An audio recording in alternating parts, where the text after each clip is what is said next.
Hi, I'm Ellie Thompson, and in this video I am informing you about reliable breeders and reliable websites and how to find them.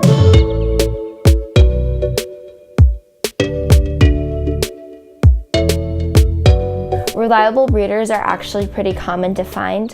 One way you can tell if a breeder is good is if they ask you to come and see the animal before you actually purchase it, because that shows that they care about the animal and its interaction with you more than your money. And while you're there, you're also able to see how the animals interact with the breeder, which can also be a really good indication to see how much the breeder actually cares for the animals. If a breeder is transparent and lets you know about any problems that an animal has or has had, that is a really good indication, because a lot of breeders that are bad will be like a car salesman and talk up the pet and try to get you to buy it because all that they're really concerned about is your money. And a responsible breeder will not sell an animal before it is completely matured or completely weaned away from its mom. Again, with mini pigs, what a breeder will do is they will post a picture of a 2-week pig online and say that it's 8 weeks or more, just to pretty much get across the point that they're supposed to stay tiny, but they don't. It is a huge misconception that people are not aware of, because we feel that we can trust breeders, but we need to realize that not all breeders out there are good. If the breeder asks what kind of home that the animal is going into, is also another good indication, because again, it shows that the breeder actually cares about where their animal is going and seeing if they are going to get the proper care from this family. Most liable breeders will have papers for their animals, and if they tell you the struggles of taking care of the pet, that is also good, because most breeders that just want you to buy the pet will tell you about how easy it is to take care of them and not actually tell you the struggles of owning this pet. And if a breeder says that they are there for you for lifetime support and any questions or help if you need, or if they say that they will take the animal back if you don't want it anymore, that is also another really good indication that this breeder is good and cares about your animal and wants it to be happy and healthy. That is just a few basic ways that you can try to tell apart a good breeder from a bad breeder.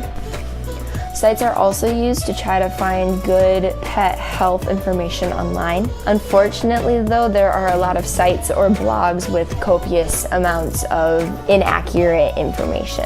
So a lot of the time the research that somebody might actually be doing could be wrong, and that's why you need to make sure that you are checking information out on multiple websites and not just relying on one site or one blog or one person. Visiting sites that have accredited veterinary organizations such as Companion Animal Parasite Council or Centers for Disease Control or Healthy Pets, Healthy People are almost always the best sites for reliable information. Another good option is WebMD Pet Health Community, which offers interactions with AVMA member veterinarians. Another good way to tell a good site from a bad site is if you check the date that it was last updated. If a site is constantly updated, that means that people are on top of things, so new information coming out is being updated on the pet. Another good thing is seeing if the website is well organized and has specific topics for what you might be looking for, because that just shows that they are very caring about making sure that your animal gets the best care it can. Avoiding chat rooms is smart, because there are a lot of misinformation about animals. So as I said, don't rely on one person, don't rely on a stranger. You should rely on veterinarians, reliable websites, and multiple reliable websites, not just one. Honestly, if you just use the basic information that I gave you on finding good breeders and good websites, you should find some pretty accurate information. But when in doubt for anything, just talk to a vet or somebody who is a professional on a certain animal, or someone who is an expert on whatever animal you have.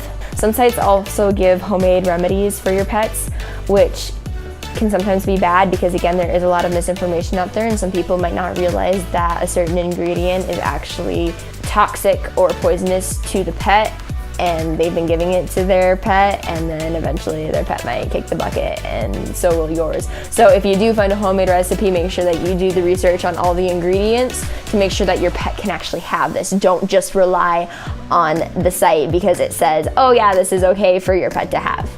You need to make sure that you go and you take that extra step and you make sure that your pet can actually have it. An animal can be an important, loving companion in somebody's life, but abuse is overlooked because of how much misinformation is out there and how many people are too lazy to do the proper research to make sure that their animal is actually getting good care. Commitment is a huge part of being a pet owner. If you are not committed to your pet for its entire lifespan, then you should not get it. As I said before, I understand that there are certain situations where you might have to get rid of your pet, but do not take the lazy way out of it and do not put the burden of your mistake of getting a pet onto a rescue.